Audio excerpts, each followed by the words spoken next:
or a series of message for this month of May. Ngayon pong buong buwan ng May ay mag-aaral po tayo ng topic patungkol po sa spiritual warfare, ano po, or spiritual battles, ano po. So ngayon pong buong month ng May, ano po, ay meron po tayong topic per Sunday. Today we will be talking about the battle against the self, ano po. And the next Sunday we'll be talking about the battle against the world, ano po. And then on the third Sunday we will be talking about the battle against the devil or Satan. And then on the last Sunday of May, we will be talking about the battle for the truth. Ano po? The battle for the truth. Ano po? So meron tayong 4 Sundays para po sa atin pong series of message about spiritual warfare. Ano po? So buksan niyo na po ang inyo pong mga Biblia sa aklat po na atin pong binasa kani-kanina lamang sa Galatians chapter 5 verse 16 to 18. Galatians chapter 5 verse 16 to 18. And then tandaan po dyan, and then pakibuksan po ulit dun po sa Romans chapter 7 verse 15 to 20. Romans chapter 7 verse 15 to 20. The book of Galatians, nandiyan na po bang lahat? Say amen. Okay? So basahin po natin ito ng salit-salitan. Sabay-sabay, So basahin po natin from verse 16 and then hanggang 18 for us to know ano po yun pong context nito pong atin pong pag-uusapan ngayong umaga. Galatians chapter 5 verse 16, sabay-sabay tayo. But I say, ready now? Begin. But I say, walk by the Spirit, and you will not gratify the desires of the flesh. For the desires of the flesh are against the Spirit, and the desires of the Spirit are against the flesh. For these are opposed to each other to keep you from doing the things that you want to do. But if you are led by the Spirit, you are not under the law. And then turn to Romans chapter 7, verse 15 to 20.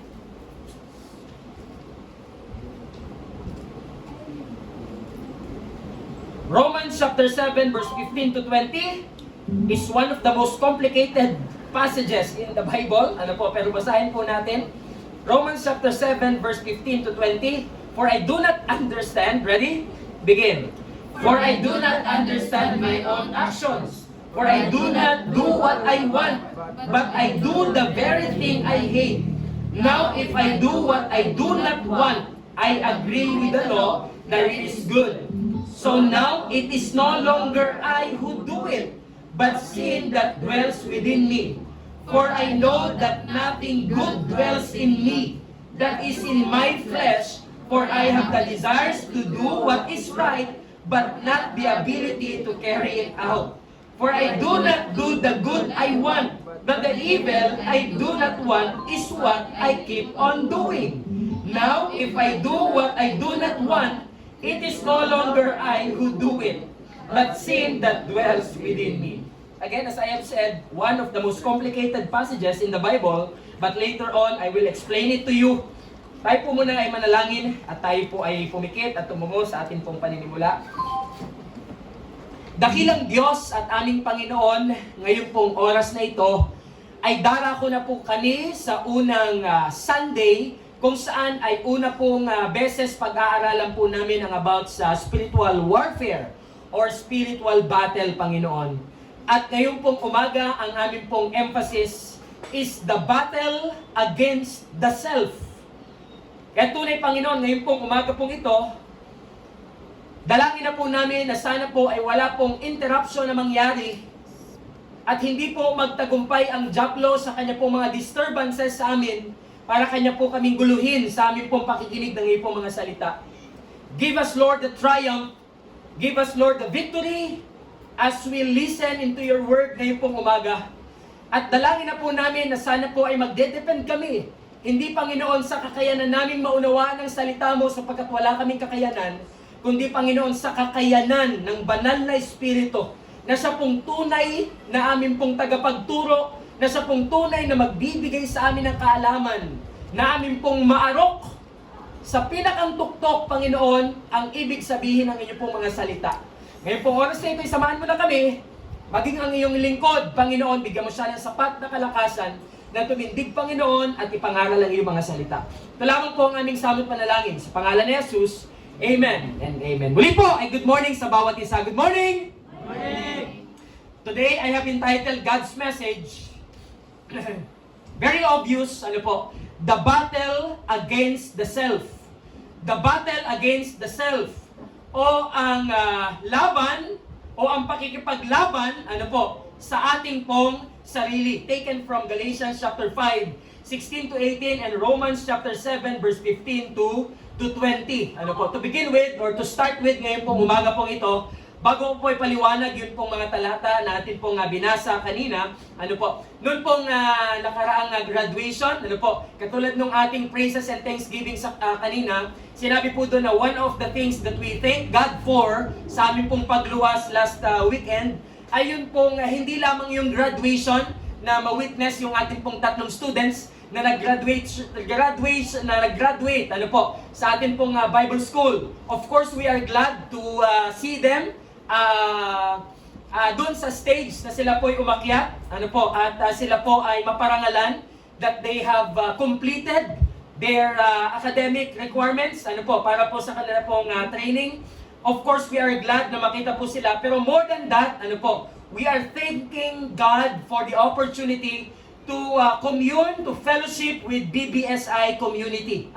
So, kapag kami ay nagkukwento, nagsasalita, we are mentioning names, President ng BBSI, sino mga BOT, and then, syempre, hindi kayo doon masyadong nakaka-relate, dahil hindi nyo sila kilala personally, At isa sa mga bagay kung bakit ako'y nagpapasalamat, meron po akong batchmate, at kaklase na nagawa kong makapag-meet sa kanya noon pong nakaraan po naming luwas. Ang kanya pong pangalan ay si Pastor Jet Diniega. So simula po nung first year ko sa BBSI hanggang 5th year.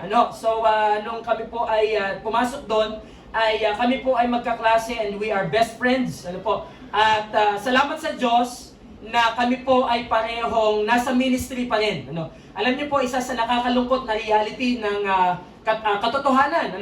Marami ang nag-graduate ng Bible School, marami po ang nagsisimula sa ministry, subalit hindi po lahat ay nagpapatuloy. So ngayon po ay ika-5 taon na namin sa ministry. Of course, ay nagkwento ako sa kanya ng mga bagay na ginagawa ng Panginoon Diyos dito sa atin sa Nauhan. Dahil wala naman po akong ibang pinuntahang lugar pagkatapos naming makagraduate, kundi dito. That is why, ngayon pong June, we will celebrate our 5th anniversary at kung ilang taon na po ang ating church, yun na din po yung taon ko din sa paglilingkuran. So I am also in the 5th year of serving the Lord. So nung nagkwentuhan po kami ni Pastor Jet, of course, ang tawag ko sa kanya ay hindi pastor kundi brother. Dahil syempre kapag kami ay nag-uusap, ay hindi na namin inaano yung sarili namin as a pastor, pero yung ang amin na lamang tinitingnan ay yung aming pong pagkakaibigan na nabuo doon po sa Bible School. And siya po ay nagsimula ng church planting sa Tanay, Rizal. Ang kanya pong home church ay sa Antipolo. Hindi Antipolo dito sa atin, kundi Antipolo, Rizal. And then siya po ay sinend out ng kanya pong mother church na siya po ay mag-church planting sa Tanay. So yun po ay isang lugar kung saan ay malapit din lamang po sa Antipolo. At habang siya ay nagkukwento sa akin, alam niyo po, ang sabi niya, he got disappointed, frustrated in the ministry dahil yung kanya pong sinimula na gawain sa Tanay, ay unfortunately ay hindi po ito nag-succeed. So hindi po ito nagtagumpay. So, meron siyang nirentahan doon na bahay na doon siya uupa, titira. Meron siyang tinuruan ng mga bata, mga kabataan, But unfortunately, ay hindi po kaloob ng Diyos na siya po ay doon magpatuloy. So, he got frustrated sa gawain ng Panginoon, disappointed, to the point na inisip niya na siya ay mag-quit sa gawain po ng Panginoon. Kaya nung kami po ay nag-uusap, sabi ko sa kanya, so, kasi sabi niya po sa akin, sa ngayon ay bumalik siya sa kanyang home church. Parang siya po yung tumatayong youth pastor or ministry leader sa kanilang church ngayon. And by the grace of God, siya po ay naka-recover na sa gawain. Pero sabi ko sa kanya, ano ang nangyari sa iyo during those times na siya ay dumaan ng depression sa ministry. So sabi niya, ay hindi niya maunawaan ang kanyang sarili. So, inisip niya na siya ay mag-quit sa gawain, pagkatapos ay mag-work. Inisip niya na siya ay lumipat ng ibang lugar. So, kumbaga sa madaling sabi ay nawala yung kanyang self-confidence, yung kanyang self-esteem. Ang tanong ko lang sa kanya isa lang. Sabi ko sa kanya, sinend out ka ng mother church mo ng Antipolo. Pagkatapos ay hindi nag-succeed yung ministry doon sa Tanay. Sabi ko sa kanya, nung bumalik ka ba sa Antipolo, sa iyong senior pastor, sa iyong church na pinanggalingan, kinondemn ka ba nila? Sabi ko sa kanya ay, pinahiya ka ba nila? Okay, so hinusgahan ka ba nila na sinuportahan ka nila, ginastusan ka nila nung ikaw ay nagpunta dun sa Tanay, pagkatapos bumalik ka na wala kang naging bunga sa iyong ministry? Ginanon ka ba nila? Pinahiya ka ba nila? Sinaktan ka ba nila sa pamamagitan ng kanilang mga salita? Sabi niya sa akin, straight to the eye and very, very direct, sabi niya, hindi. Wala naman, hindi naman ako kinausap ng pastor ko, parang pinagalitan niya ako na ilang taon ka dyan sa Tanay, na dinala ka ng church diyan, pagkatapos ay ginastusan ka. Okay, so hindi naman ako pinagalitan nung pastor namin. Sabi ko sa kanya, may church member ba sa inyo na nagsabi na wala kang kwentang lingkod ng Diyos, dahil hindi mo napatunayan yung sarili mo? May ganun ba? Sabi niya ay wala. Sabi ko sa kanya, dahil wala, hindi ka pinagalitan ng pastor mo, walang members ng church ninyo na nagsalita sa iyo ng masasakit pagkatapos ng ministry mo na sinabi mong hindi nag-succeed. Sabi ko sa kanya, isa lang ang problema mo. Sabi ko sa kanya, alam mo ba kung ano ang problema mo? Ang problema mo ay ang sarili mo. At nung sinabi ko yun sa kanya, bigla siya napalunok. Laki pa naman ang Adam's apple nun ni Pastor Jet, di ba? Kasi payat yun siya eh. Okay, pagkasabi ko nun sa kanya, walang problema yung mga tao sa paligid mo, ang may problema ay ikaw, sarili mo. Lunok siya, pagkatapos tinignan niya ako sa mata, pagkatapos dun pa lang siya naliwanagan na totoo nga. Sa tagal ng kanyang depression, ng kanyang stress, na inisip niya na siya ay palpak, siya ay walang kwentang lingkod ng Diyos. Nung time na yun na nag-usap kami, doon pa lang siya naliwanagan na totoo nga. Ang may problema ay sarili ko lang. Iniisip ko, ino-overthink ko yung mga bagay-bagay na sa kabuuan at saka sa katotohanan ay wala namang talagang problema. Kasi naiintindihan ng kanyang pastor, naiintindihan ng kanyang church na pinanggalingan, na marahil hindi pa panahon na magkaroon po ng gawain dun po sa Tanay, Rizal. And today, as I preach on God's Word sa atin pong topic, at ang atin nga pong pinag-uusapan is the battle against the self. Nung atin pong nabuo ito pong mensahe, and as I was thinking about this, ay naalala ko yung sinabi ko kay Pastor Jet, kay Brother Jet, na ang sabi ko sa kanya, ang may problema ay yung kanyang sarili. At alam niyo po, madalas sa pagkakataon, yung mga battles natin sa buhay bilang Kristiyano, yung ating pong warfare, yung ating pakikibaka sa mundong ito, sa sanlibutan, sa dyablo, ang tunay na merong problema at ang may pinakamalaking problema ay ang ating sarili. Totoo po yun na tayo po ay nakikipaglaban sa sistema ng sanlibutan, which will be our topic next Sunday. Totoo po that we are battling against Satan, the devil, which will be our topic on the third Sunday of May. Pero alam niyo po, ang pinakamatindi nating kalaban, it is not the system of the world. It is not Satan, the devil himself per se, but ourselves. Ang pinakamahirap na kalaban ay hindi ang sanlibutan, hindi po ang dyablo. Ang pinakamahirap na kalaban po natin ay ang ating sarili. The battle against the self. Ngayon pong umaga, ito po ang atin pong main idea. Paki-flash po sa screen. And let us read all together. Ito pong ating main idea. Ngayon pong umaga. Ito po ang magiging kabuuan ng ating pong topic ngayong umaga. Let us all read the Christian life. Ready now? Begin.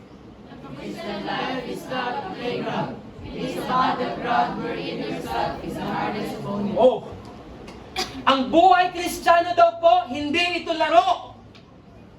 Simula nung ikay nanampalataya kay Kristo, simula nung nag-decide kang sumunod sa Kanya, ang maging Kristiyano ay hindi biro, hindi ito laro. Say amen if you agree. Amen? Amen.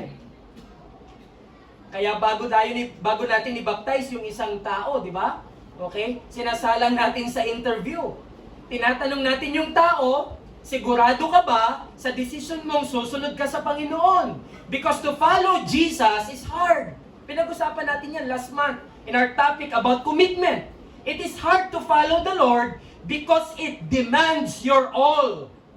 Kaya ang sabi dyan, ang maging Kristiyano, hindi ito laro. It is not a playground. Di ka dito pwedeng maglaro-laro. Ang sabi po dito sa ating main idea, it is a battleground. Ang buhay Kristiyano po, ito'y isang labanan. Hindi ito isang laro na pwede mong bilu-biluin, kundi ito ay isang labanan. Kung saan, ang sabi po dito, ang pinakang mahirap mong kalaban ay ang iyong sarili. Iyong sarili. The Christian life is a battle, it is a warfare. Pagkagising mo sa umaga, hanggang sa matutulog ka sa gabi, ang kalaban mo ay ang iyong sarili.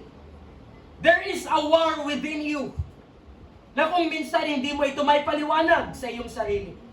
Pero ang sabi po dito, the Christian life is not a playground, it is a battleground.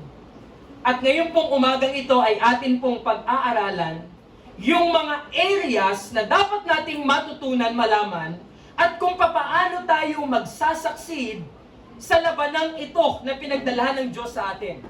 Kung sinasabi ng Biblia na ang pagiging Kristiyano, ito ay isang digmaan, ito ay isang labanan, papaano tayo magtatagumpay? Ano ang mga katotohanan na dapat nating malaman? Ngayong umaga, I'll be sharing to you, tatlong bagay. Una is the reality of the battle against the self. Ang katotohanan tungkol sa pakikipaglaban sa iyong sarili. And then the second point is the reasons for the battle against the self. Ano ang mga dahilan kung bakit merong battle sa sarili mo at ba napakahirap nitong lusutan? And then the third point, of course, we will not end our message na hindi natin ibibigay ang susi kung paano magtatagumpay against the battle sa ating sarili. That's why in our third point, we'll be talking about the remedy to the battle against the self. First point, the reality of the battle against the self. Ang katotohanan na meron pong labanan na nangyayari at ang labanang ito, ang kalaban natin dito ay ang ating sarili. We'll not be talking about Galatians chapter 5 verse 16 to 18. Turn your Bibles with me in Romans chapter 7 verse 15 to 20. Buksan niyo po doon sa talata natin pong binasa kanina in the book of Romans. Romans chapter 7 verse 15 to 20. Basahin po ulit natin ito ng sabay-sabay.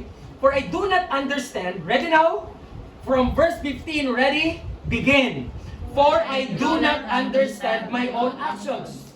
For I do not do what I want, but I do the very thing I hate. Now if I do what I do not want, I agree with the law that it is good. So now it is no longer I who do it, but sin that dwells within me.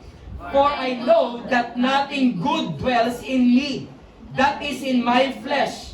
For I have the desires to do what is right, but not the ability to carry it out.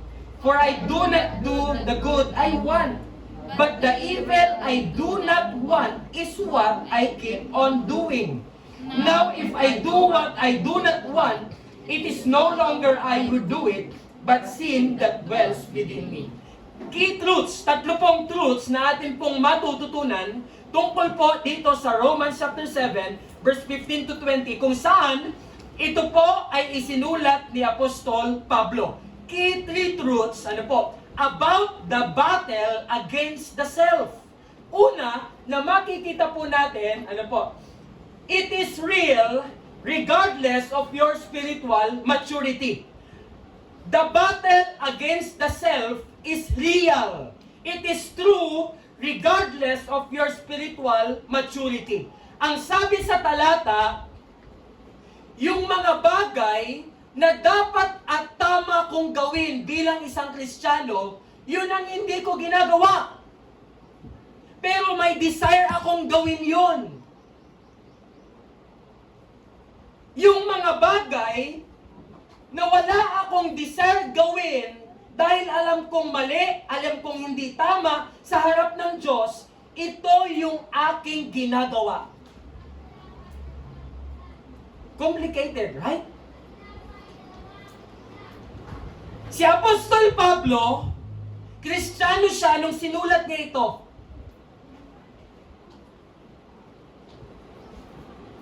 Bilang Kristiyano, si Apostol Pablo, wala siyang desire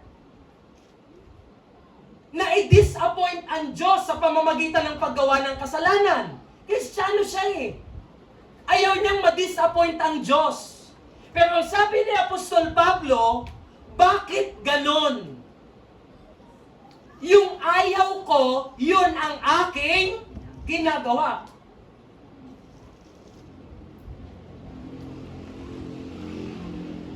At ang sabi naman ni Apostol Pablo, on this part, on this side, ito yung tama, ito yung nararapat, ito yung hindi makaka-disappoint sa Diyos, pero bakit ako nandito? So the first truth about the reality, dun po sa battle against the self, it is real, it is true, regardless of your spiritual maturity. Paano ko nasabi to? Ang nagsulat nito ay si Apostol Pablo. Gaano ka-mature si Apostol Pablo bilang isang Kristiyano? Alam niyo po mga kapatid, ang sabi ng maraming Bible scholars, the second man, ang sunod sa ating pong Panginoong Jesucristo ay si Apostol Pablo. The second person after the Lord Jesus Christ is the Apostle Paul. Ibig sabihin, pagdating sa spiritual maturity, walang tatalo kay Apostol Pablo.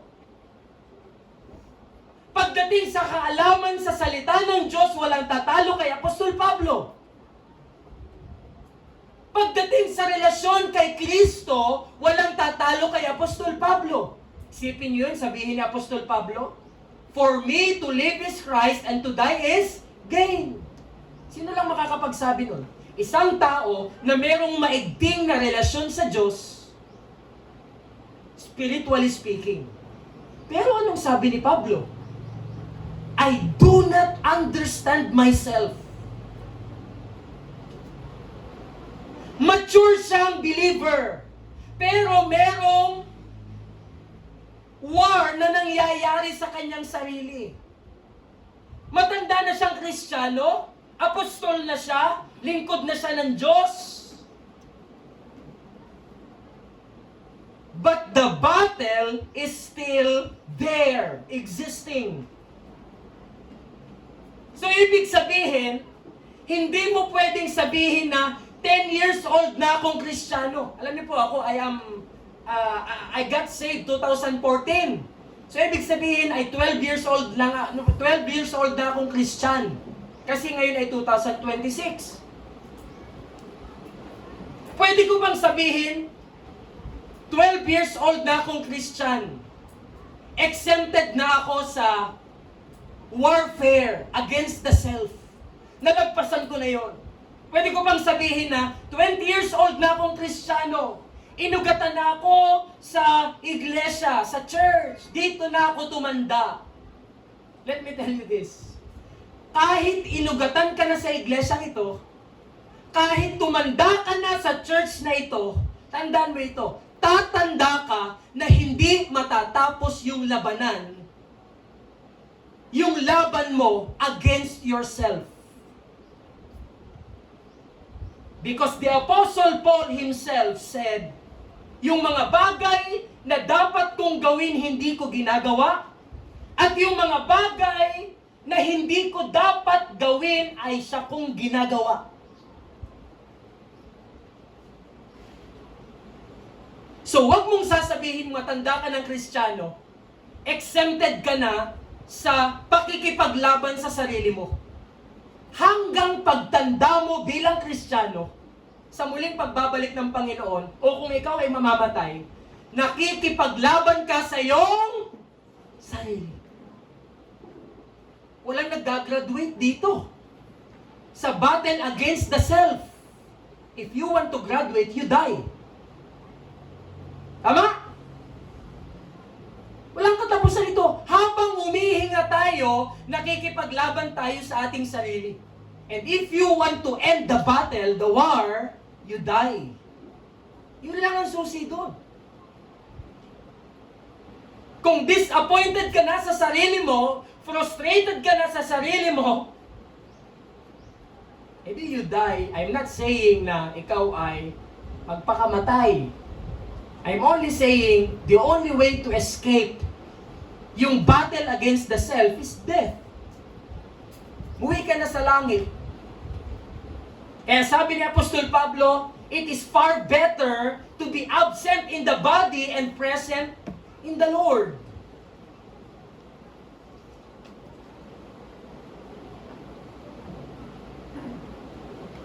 Kaya alam nyo mga kapatid, huwag kayong magtaka kung bakit may mga pagkakataon, minsan sasabihin nyo sa inyong sarili, nakakapagod maging Christian.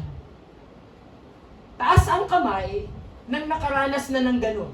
Tumakbo sa isip, nakakapagod maging Kristiyano. Ako, tataas ako ng kamay. Sino sa inyo? Bakit nakakapagod? Hindi naman kayo mapapagod kung walang war na nangyayari. Amen? Is it right? Right? Kaya tayo napapagod kasi may tension na nangyayari. At ang matindi doon kalaban ay ang second truth.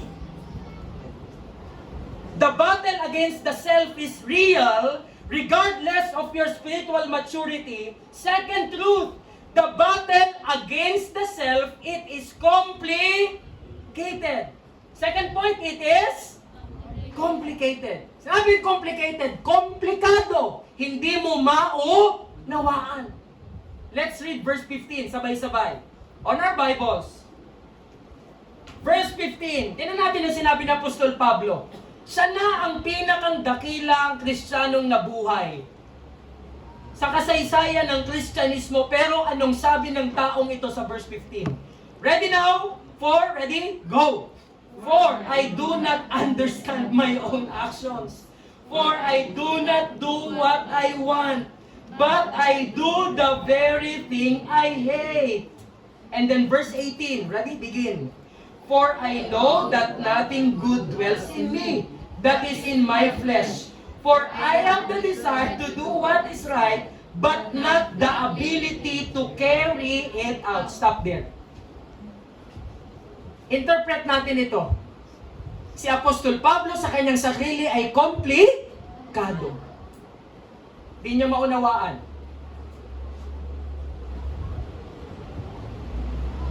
As I think on our first point, dito sa atin pong pinag-aaralan ngayon, complicated.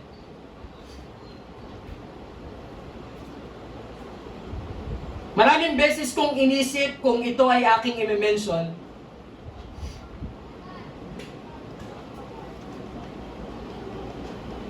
At aking napagpasyahan na kahit maselan siyang sabihin, I will mention it. Because there is a specific sin na nagagawa ng marami sa mga believers, ng maraming mga mananampalataya, na kapag ginawa nila yun, naiisip nila yung sinabi ni Apostol Pablo dito. Yung bagay na ayaw kong gawin siya kong nagagawa,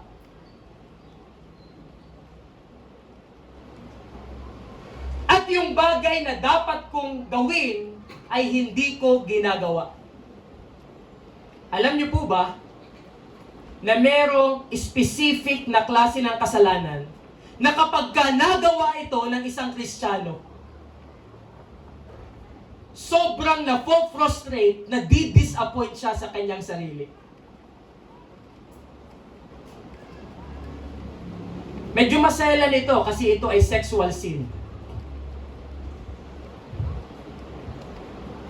And what specific sin, Pastor? The sin of masturbation. Both men and women. Kristiyano ka na, alam mong hindi yun dapat gawin. At wala kang desire gawin yon dahil ayaw mong ma-frustrate ang Panginoon. But you will end up still doing it.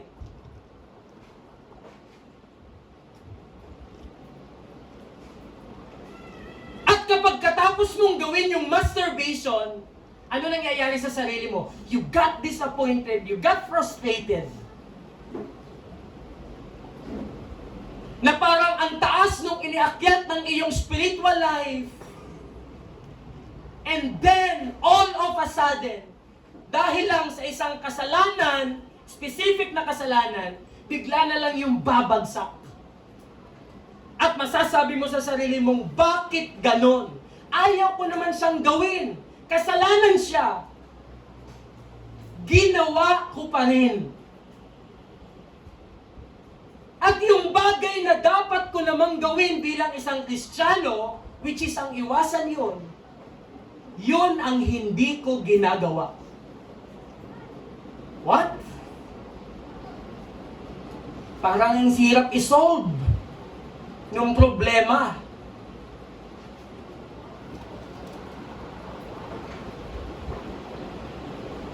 At alam niyo po mga kapatid kung bakit mahirap isolve ang problemang yon?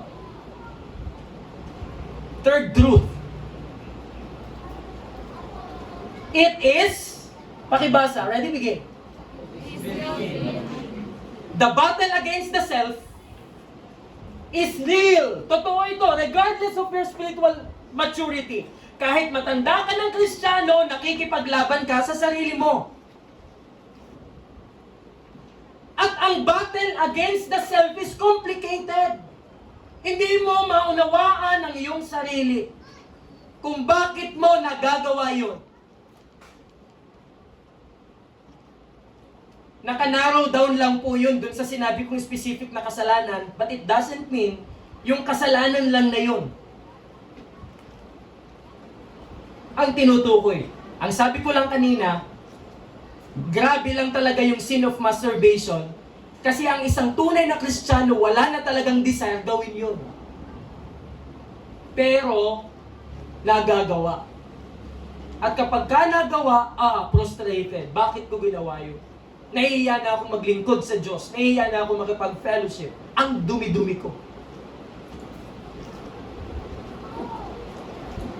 Because it is complicated. And why complicated? Ang sabi ng Biblia, it is built in sa ating pong puso. Ano yung nakabuilt sa ating puso? Basahin po ulit natin yung talata. Verse 17. Simula tayo, verse 16, verse 17. Verse 16 all together. Ready now? Begin. Now, if I do what I do not want, I agree with the law that it is good. So now it is no longer I who do it, but sin that dwells within me. Stop there. Sabi ni Apostol Pablo, meron naman akong desire gawin kung ano ang tama, hindi ko nagagawa. At yung bagay na wala akong desire, which is itong kasalanan ito pa yung nagagawa ko. Anong conclusion ni Apostol Pablo? Therefore, it is no longer I. Hindi na ako yun. Kung di anong sabi ni Apostol Pablo, yun ay yung kasalanan na nananatili sa akin dahil kahit Kristiyano na ako, likas pa rin sa akin ang pagiging makasalanan. built-in yung sinful nature.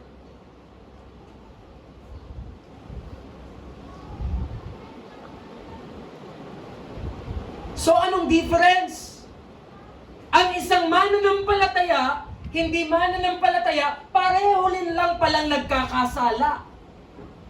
Sabi ni Apostol Pablo nagkakasala ako. So ano ngayon ang kaibahan? Ang kaibahan lang ng pagkakasala ng hindi Kristiyano, ang Kristiyano o ang hindi Kristiyano, kung magkasala o kung gumawa ng kasalanan ay walang habas. Hindi nakokonsensya. Wala nung tinatawag na GUILT. What is that? Guilt. Samantalang ang isang Kristiyano, kapag ka siya ay nagkasala, dahil siya ay may banal na espiritu, pag siya ay nakagawa ng kasalanan, hindi tahasan, hindi habas, hindi walang habas, kundi meron siyang guilt, at yung guilt na yon ang element na nagkokos dun sa Kristiyano na siya ay magsisi sa kanyang ginawang kasalanan. Kaya pareho pa rin. Nung tayo ay naging Kristiyano, hindi nawala ang sinful nature. Amen? Doctrine po yan, anthropology and amartheology.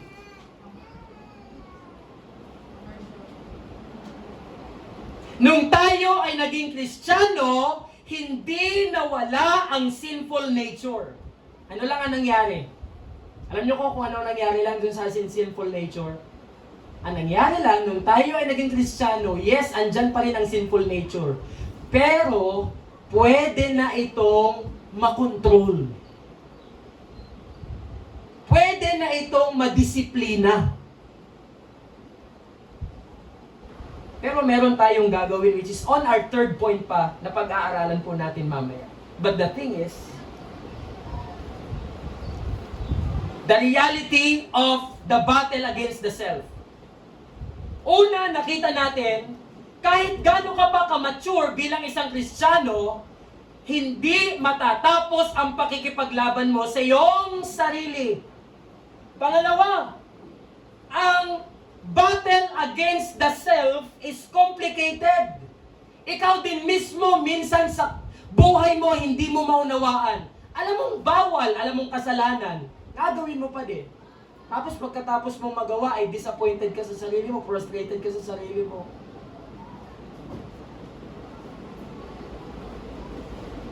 Hingi ka ng tawad sa Panginoon, and then magiging okay, but you will end up still doing it.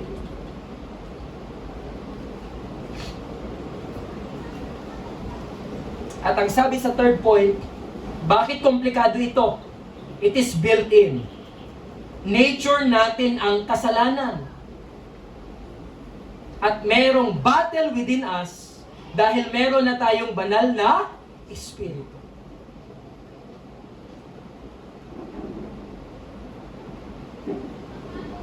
Before we jump into our second point, let me ask you this question. Is the battle against yourself real? Yes or no? Yes. Ang laban ba sa iyong sarili ay totoo sa araw-araw mong buhay? Yes?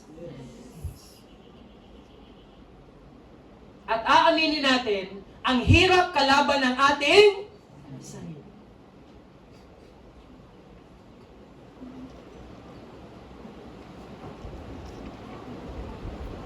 On our second point, ngayon pong umaga, ang sabi po dito is the reasons for the battle against the self.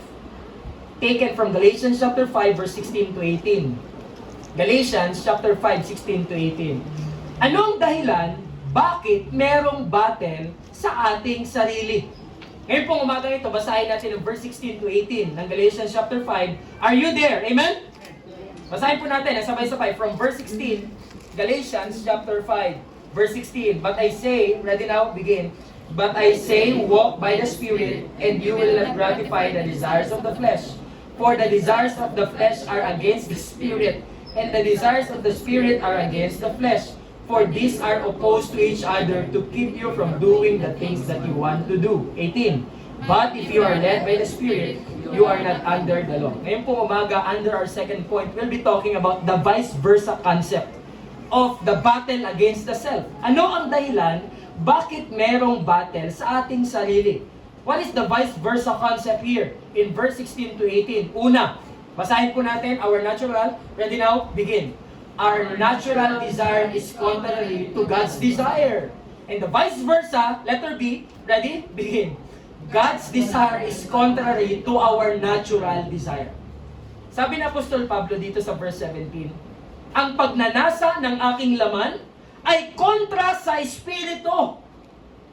At ang pagnanasa ng Espiritu na nasa akin ay kontra sa pagnanasa ng laman. You see the vice versa concept there?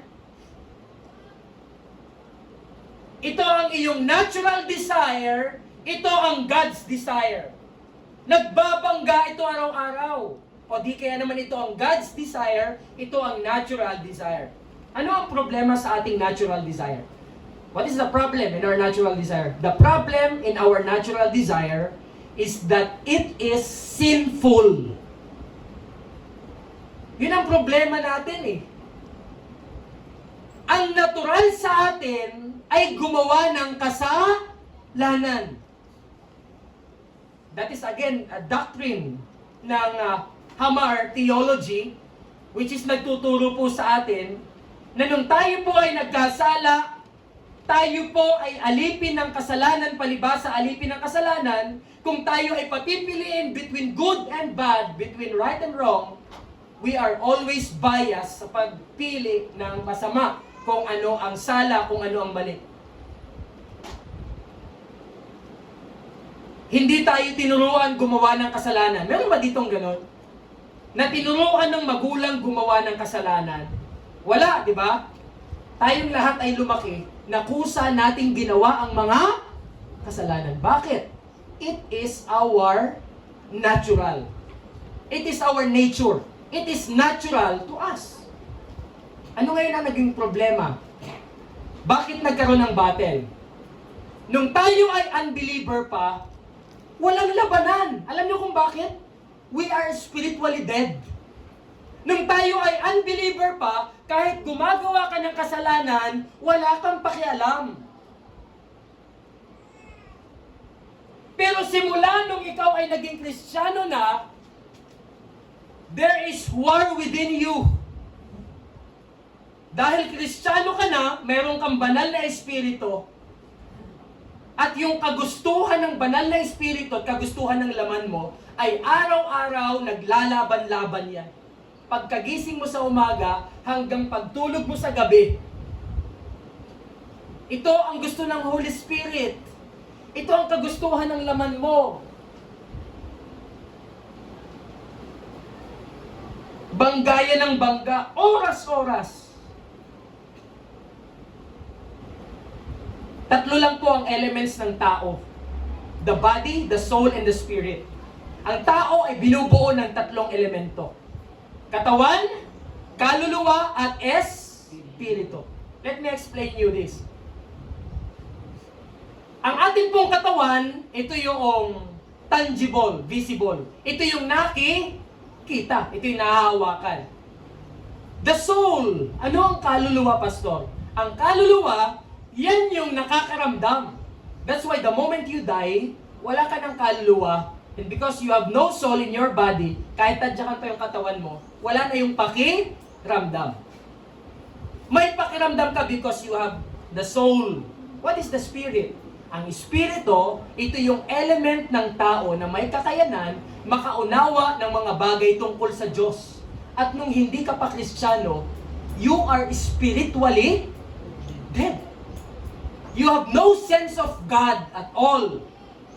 Simula nung naging Kristiyano ka na, you were made alive. You have the Holy Spirit. Alam niyo kung ano nangyayari? yung katawan natin, which is sinful, ito yung nakaka-absorb ng mga bagay na nasa ating paligid. Ito yung nakaka-absorb ng temptations. Ididikta ng ating katawan yung kagustuhan niya sa ating kaluluwa. At dahil tayo ay Kristiyano na, may Holy Spirit sa atin, at yung Holy Spirit, sinasabi din niya kung ano yung makakabuti sa atin. Ito yung gawin mo. So sa tatlong elements, yun yung nag-i-struggle. The body, the soul, the spirit. Sino nag-i-struggle? Yung nasa gitna. It is the soul. Idinidikta ng laman mo sa kaluluwa mo yung kagustuhan niya. Ang problema ay sinful. At idinidikta din ng Holy Spirit yung nais ng Diyos ay yung kaluluwa. At yung kaluluwa ang nagdi-decide. Ano ang pipiliin ko between the two? Am I going to follow my flesh, my sinful desires? Or ako ba ay magpapasakop sa kagustuhan ng Panginoon para sa akin? Ang sabi ng laman mo, mag-inom ka, manigarilyo ka, magbiso ka, i-enjoy mo ang buhay mo. Yan ang gusto ng laman mo. Pero sinasabi ng Espiritu, ng Holy Spirit na nasa iyo, ito ang kalooban ng Panginoon para sa iyo. Huwag mong gawin yan. Ang sabi ng laman mo, mag-masturbate ka. Magsalsal ka.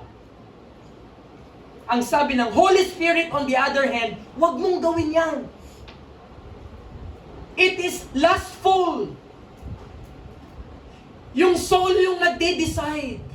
Kung gagawin ko yung masturbation, it satisfies yung cravings ng aking laman. Masarap gawin. Pero sinasabi ng banal na Espiritu, pag ginawa mo yan, you will be guilty.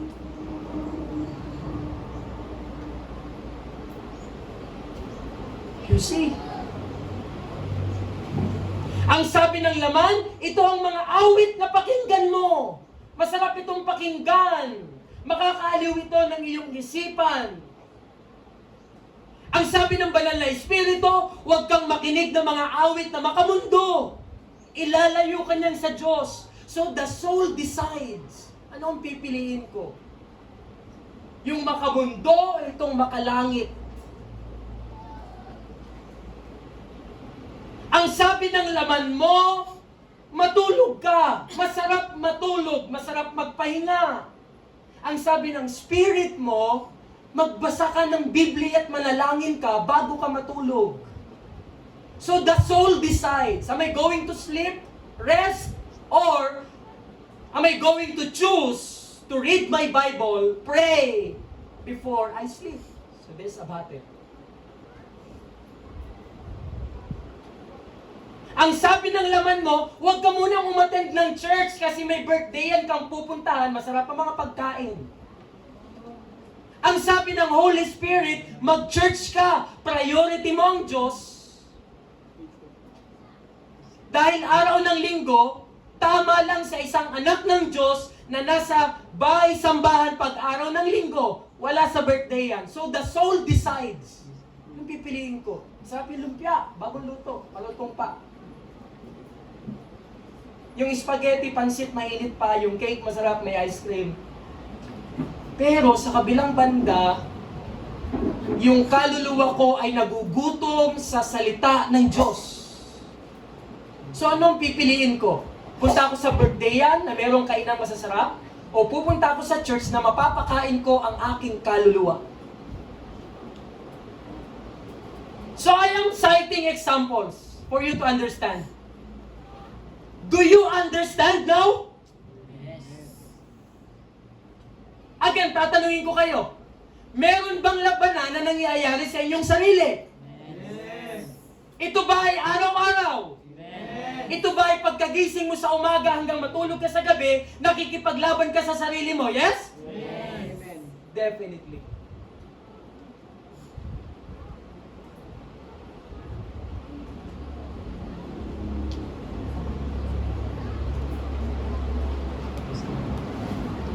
Ang dami, no? Ang dami. Hindi sasapat ang ating oras para i-cite natin lahat ng mga areas na pinaglalabanan natin sa ating sarili. Yung mga minention ni Pastor are just some of the many battles na meron tayo against ourselves. So this is the vice versa concept. The body, soul, and spirit. The desires of the body, which is the flesh, is contrary to the desires of the Holy Spirit. At nag-i-struggle sa atin is the soul. Yung essence ng kung sino tayo. Every day. Our natural desire is contrary to God's desire, and God's desire is contrary to our natural desire. Again, tanong, kailan ito matatapos, Pastor? Only death can end itong ganitong klaseng battle.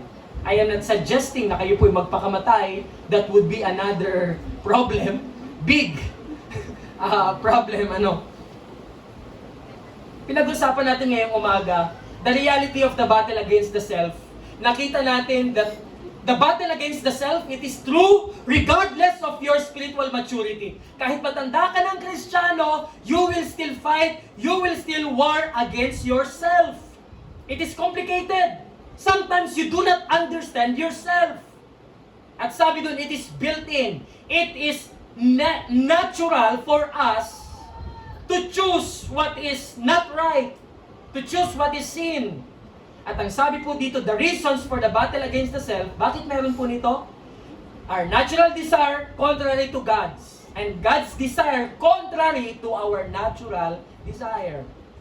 Third point, pinag-usapan natin ang mga bagay na ito. Walang saysay ito kung walang susi kung paano magtatagumpay. Na-mention na natin na merong battle against the self, so paano tayo magtatagumpay sa ating laban? The remedy to the battle against the self. What is the solution? Galatians 5:16. Basahin po natin pong lahat ang talata. Galatians 5:16, all together, but I say, ready now? Begin. But I say, walk by the Spirit, and you will not gratify the desires of the flesh. Oh, isa lang yung nakikita ni Apostol Pablong susi or remedy para dun sa problema na pakikipaglaban sa sarili. Ang sabi po dito, walk by the Spirit. And you will not gratify, you will not give into the desires of the flesh. Ang sabi dun, walk by the Spirit. Ano ang ibig sabihin ng walking by the Spirit? The word walk in the Greek word is peripateo. Peripateo. And in the context, ang ibig po niya nga sabihin is, basahin po natin yung walk by the Spirit. Ready now? Making it ready now? Begin. Making it habit to live under the control and influence of the Holy Spirit in order to avoid the sinful desires. Wow. The Greek word peripateo, which is translated in the English word walk, hindi po ito literally to walk o yung maglakad. The word walk, peripateo, in Greek, ang ibig pong sabihin po nito is a habit, a lifestyle, a person's conduct. And in the context, if we are going to define the word walk, ang ibig sabihin, you must make it a habit or a lifestyle to live under the control of or influence of the Holy Spirit in order to avoid the sinful desires of the flesh. Anong daw ang ibig sabihin po ng walking in the Spirit? Gawin mong habit, gawin mong lifestyle, sistema ng buhay mo, na ikaw ay mamumuhay sa ilalim ng control or influence ng banal na Espiritu. Dahil kapag ikaw ay nagpapasakop sa kontrol ng banal na Espiritu, ang sabi dyan, maiiwasan mo ang makasalanang pagnanasa ng iyong laman. Isa lang ang remedyong nakita ni Apostol Pablo. Dapat yung iyong kaluluwa ay magpasakop sa kagustuhan ng banal na Espiritu, hindi dun sa laman. Kumbaga, this is the body, this is the soul, this is the spirit. Dapat yung ating kaluluwa ay palaging nakalin dito sa kagustuhan ng Holy Spirit. Ibig sabihin, this is a choice to make. Ito ay choice na dapat gagawin mo sa buhay mo. Hindi ito passive na bagay na parang darating na lang sa iyong bigla na hindi ka nasusunod sa laman kundi sa kagustuhan na lang ng Panginoon lahat-lahat. Hindi po yung dumarating na in a passive way. It is active. Dapat araw-araw mong piliin sa banal na espiritu ako makikinig, hindi sa kagustuhan ng aking laman. Dapat umaga pa lang, pagbangon mo sa umaga at bago mo simulan ang iyong araw, dapat nanalangin ka na sa Panginoon, Panginoon, akin pong susundin ang kagustuhan ng banal na espiritu at hindi ko po lalagyan ng puwang sa aking isipan ang kagustuhan ng laman. That is walking by the Spirit. That is peripateo.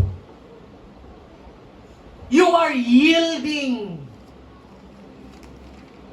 doon po sa Holy Spirit. Dapat unti-unti, tinatakpan mo yung mata mo sa kagustuhan ng laman para masanay ka na dito ka lamang lagi nakatingin sa kagustuhan ng banal na Espiritu. My question for you is this. Madali bang gawin yun? Yes or no? Madali bang gawin yun? Yes or no? Pakilakas ng inyong sagot. I want to hear. Madali bang gawin yun na araw-araw mong piliin ang banal na espiritu lamang ang masusunod sa buhay mo at hindi ang laman? Is it easy to do? Yes or no? No. No. Dahil paminsan-minsan masarap sumunod sa kagustuhan ng laman. Lalo tigit pag malayo ang relasyon mo sa Diyos. Lalo tigit kung wala kang Bible reading, wala kang prayer life, wala kang church fellowship, wala kang engagement sa ministry, wala kang giving. Pagbagsak ang iyong spiritual disciplines, napakadali lang piliin. Ito ang gusto ng laman ko, ito ang masarap gawin.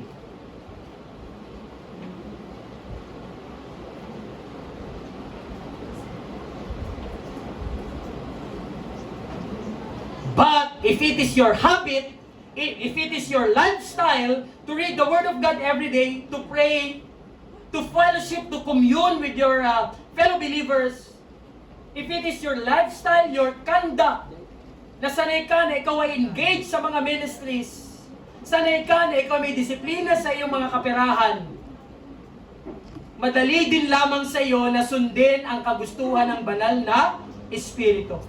Kaya simple lang ang ating mat dito. Yung mga pagkakataon na nasusunod ang laman kesa sa kagustuhan ng Espiritu Santo, ibig sabihin, yun yung mga panahon na bagsak ang iyong spiritual na disiplina. It's easy. Madali lang ang math dito. Bulok ako sa math. I do not know algebra. Pero easy lang yung math dito. Yung mga panahon na ikaw ay naka-yield sa kagustuhan ng laman, those are times na malayo ka sa relasyon mo sa Diyos. Pinili mong mag-masturbate kaysa manalangin, ibig sabihin, those are times na malayo ang relasyon mo sa Diyos. Pinili mong gumala kaysa umattend ng church, ibig sabihin, those are times na malayo ka sa Panginoon, malayo ka din sa Diyos.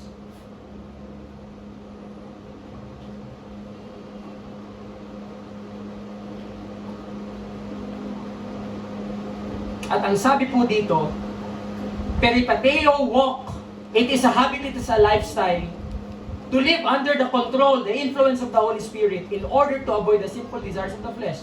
We are talking about habit, lifestyle. Lalayo pa ba tayo? Katulad ng palagi kong sinasabi, ang Kristiyanong buhay natin ay iikot lamang sa 5. 5 lang po ang pwedeng maging lifestyle ng isang Kristiyano. And that is the 5 habits of spiritual discipline. Paki-inform nga ako kung meron kayong malaman na iba. Outside of this 5, na parang lifestyle na meron dapat ang isang Kristiyano. As far as I know, dito lang sa 5 ito iikot ang Kristiyanong buhay ng isang Kristiyano.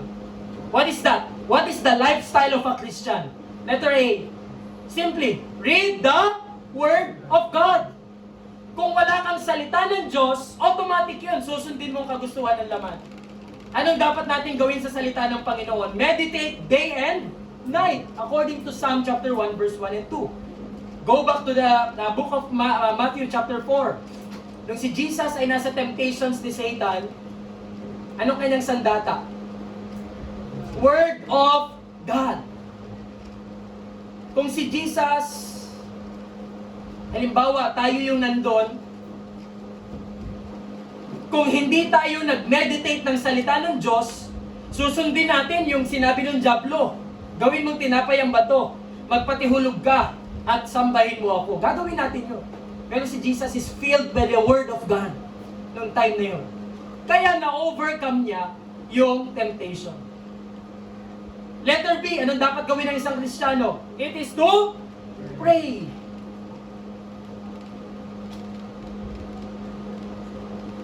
Third, ano po ang sabi doon? Engage in fellowships. Simple din lang po ang math. Di ba totoo naman yung kasabihan? Tell me who your friends are and I will tell you who you are. Kung sino yung madalas mong kasama, ganun ka din. Kaya tayong mga Kristiyano, bagamat hindi tayo umiiwas sa mga hindi mananampalataya, mas pinipili natin na mas dalasan yung oras na kasama natin ay kapwa natin mananampalataya. Amen? Pansinin ninyo, ang hina natin pag wala tayong fellowship. Ba? Di ba? Nakaraan lang na naming LD. Isang beses lang kami nag-absent ng LD. Noon lang last week kasi nga lumuwas kami. Sabi ng mga kagrupo ko noong nakaraan sa Ordaneta, hinang-hina kami, pastor. Parang kulang na kulang ang aming week. Na wala tayong discipleship, wala tayong fellowship, hindi tayo nagkita-kita. And that is true. Kaya ako'y namamangha doon sa mga Kristiyano na kinakaya nilang matagal na panahon na hindi nakikisalamuha sa kapwa nila Kristiyano. Kaya hindi ako magtataka yung ginagawa ng taong iyon na hindi madalas kasama ay Kristiyano, ginagawa niya na din kung ano yung ginagawa ng madalas niyang kasama. Siyempre, pag hindi Kristiyano ang kasama mo, anong gagawin ng mga taong iyon? Nag-iinom, nagbibisyo, nagsusugal. Lahat ginagawa. And more than likely, ginagawa mo na rin yun. Kaya hindi ko maintindihan kung paano ka survive as a Christian na wala kang church fellowships, wala ka dito ng Sunday, wala ka ng discipleship, LD, Bible study, evangelism, wala ka sa lahat. I don't understand kung paano ka survive. Letter D, participate in missions. Ano sabi ni Jesus? Go and make disciples. Alam niyo po kung ano ang kagandahan sa pagpaparticipate sa gawain ng Panginoon in disciple making? Ang disciple making is very demanding, time-consuming. Kaya kapag in-engage mo ang sarili mo sa gawain ng Diyos, yung oras mo ay mauubos lang sa gawain ng Diyos, which is good. Dahil dyan ka makakaiwas sa paggawa ng kasalanan.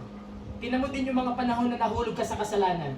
Yun din yung time na tamad ka sa gawain ng Panginoon. Paano hindi ka magmamasturbate? Nakakulong ka sa kwarto mo. Ay inuutusan ka ng Diyos na lumabas dahil kailangan mong gawing disipulo ni Kristo ang mga taong hindi pa nakakakilala sa Kanya. Ay kung lumabas ka at hindi ka nagkulong sa kwarto mo, hindi ka sana nanood ng pornography, hindi ka sana nag-masturbate dahil may iniuutos ang Diyos sa iyong gawin mo. Amen?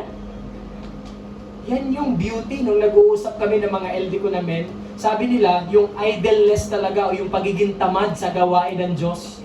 Yan ang isa sa pangunahing dahilan kung bakit ang isang Kristiyano ay nahuhulog sa kasalanan. Kaya magandang gawin natin yung sarili nating busy. Hindi sa pagpapayaman sa mundong ito, kundi sa pagpapayaman sa buhay natin sa kabilang buhay sa langit. Amen? Amen. Yan po ang solusyon. Mga susi na to ang atin pong pinag-uusapan, and these are not new to us. Dito bago sa atin. And then fifth, ano po ang sabi po dito? Give regularly. Magbigay ka sa mga gawain ng Panginoon Diyos.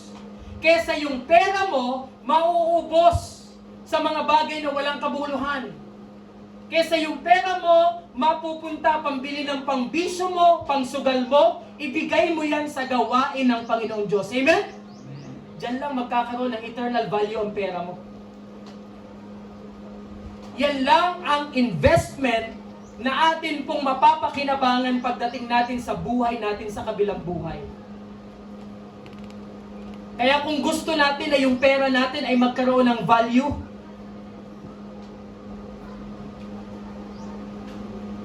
atin po itong dalhin sa gawain po ng Diyos, having in our mind na ang mga kaperahang ito ay mapupunta ito para maabot yung iba pang mga kaluluwa na hindi pa nakakakilala sa Panginoong Diyos.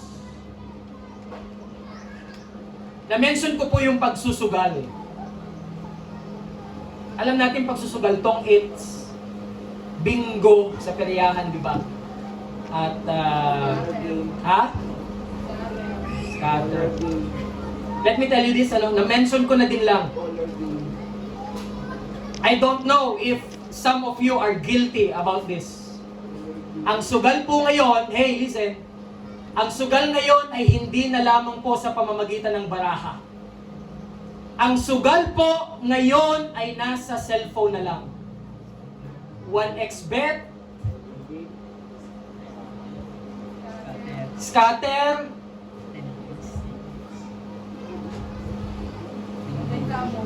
Bingo Plus. online sabong.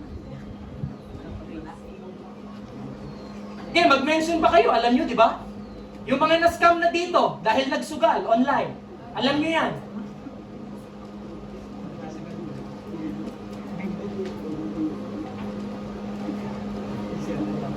In-invest nyo doon yung pera nyong galing sa Diyos, thinking na yun ay lalago, pero hindi mo ginamit sa tamang paraan, instead na lumago, na lugi ka pa, na baon ka pa sa utang, na dapat dinala mo sa gawain ng Diyos, na pakinabangan sana sa mga kaluluwa ang ating inaakay sa Panginoon. Amen? Okay, magsugal pa kayo. Online. Tandaan nyo, kita kayo ng Diyos. Hindi kayo mag-tithes kahit kasi nalugi na yung pera nyo dahil sa online sugal. Kita kayo ng Diyos at mas lalo kayong mababaon sa utang.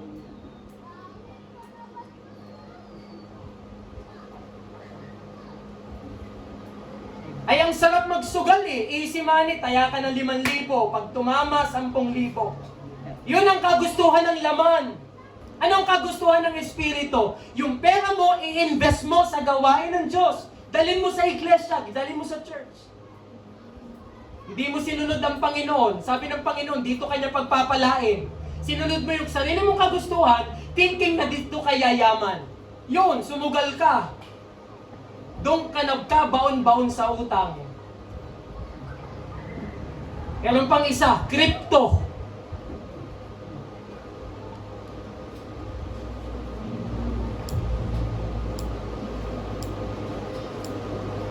Sinabi na nga sa'yo ng Panginoon na pinagpapala ka niya financially, hindi para gamitin mo yon sa sarili mong kagustuhan.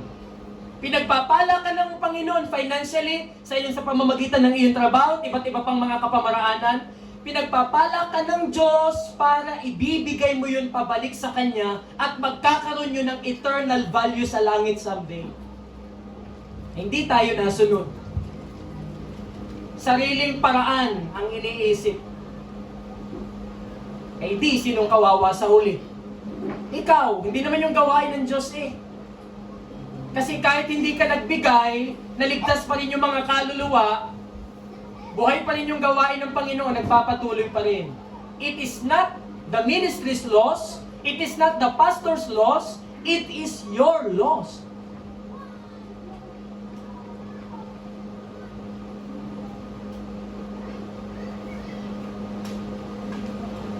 Pero ito yung mga bagay na nakakalungkot. Ano?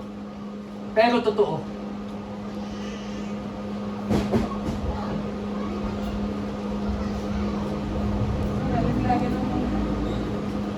Peripateo, walk by the Spirit. It is a habit, it is a lifestyle that should be developed to us na tayo ay nagpapasakop sa kagustuhan ng Espiritu. At anong kagustuhan ng Espiritu? That we will yield ourselves to the Word of God. We will spend time in prayer. We will engage in fellowships, participate in missions, and give regularly. Ito na yung 5 habits. Sundin mo lang ito at sinusunod mo na ang kagustuhan ng banal na Espiritu. Pag sinunod mo ito, tiyak na hindi mo ginugusto, hindi mo sinusunod ang kagustuhan ng laman at nakakaiwas ka sa pagkahulog sa mga pagkakasala. In our conclusion, ngayon pong umaga, sabi po dito, the hardest opponent in the Christian warfare is the self, sarili. But the key to triumph, to victory over this warfare is the self as well. Yan yung kagandahan. Ang pinakamahirap nating kalaban sa Kristiyanong buhay ay ang ating sarili. Pero kung gusto mo ng solusyon sa problema, gusto mo ng tagumpay sa pakikipaglaban sa sarili mo, alam niyo po kung ano ang solusyon? Ikaw din mismo sa iyong sarili. Sarili mo din. Kalaban mo ang sarili mo, pero ang solusyon din ay sarili mo din. Paano po? How? By, ready, go! By always choosing to be led by the Spirit. Palagi mong piliin na magpapasakop sa kagustuhan ng banal na Espiritu. This morning, atin pong pinag-usapan the battle against the self. Tayo ba'y nagkakasundo na ito'y totoo sa ating buhay? Amen? Amen. Kahit tayo ay matanda na, spiritually speaking, sa ating maturity, the battle is real against ourselves. It is complicated. Di mo minsan maintindihan. Ayaw mo na gusto mo na ayaw mo. Di mo maunawaan. And the reason is because it is built in, natural for us, na tayo po ay lumihis. Tayo po ay sumunod sa kagustuhan ng laman. Bakit po ganon? The vice versa concept. Ang natural nating desire ay nabangga sa desire ng Diyos. At ang desire ng Diyos para sa atin ay bumabangga sa kagustuhan ng atin pong laman. Clash. Ano po? And what is the remedy? Peripateo. Walk by the Spirit. Walk by the Spirit. Read the Word of God, pray, engage in fellowships, participate in missions, give your money into the work of God. At ang sabi po dito, kalaban ng sarili, subalit ang solusyon din po ay ating sarili. Pasakop sa kagustuhan ng banal na Espiritu. Tayo po'y manalangin. Lord, the battle is real. Salamat ngayong umaga, na-realize po namin, your word is true. Naglalaban ang kagustuhan ng laman at ang kagustuhan ng banal na Espiritu araw-araw. At upang kami po ay magtagumpay, isa lang ang susi na ibinigay mo sa amin. Peripateo, walk by the Spirit. Kami po ay mamuhay sa isang lifestyle na nagpapasakop sa banal na Espiritu upang hindi matupad ang kagustuhan ng laman. Bless your word sa amin po mga puso, and may your name be magnified in our midst. In Jesus' name, amen. And amen. Are you blessed with God's word this morning? Amen? Amen. Tawagin na po natin yung mga bata to come in. Ano po, dito po sa atin pong worship place, and let us proceed sa atin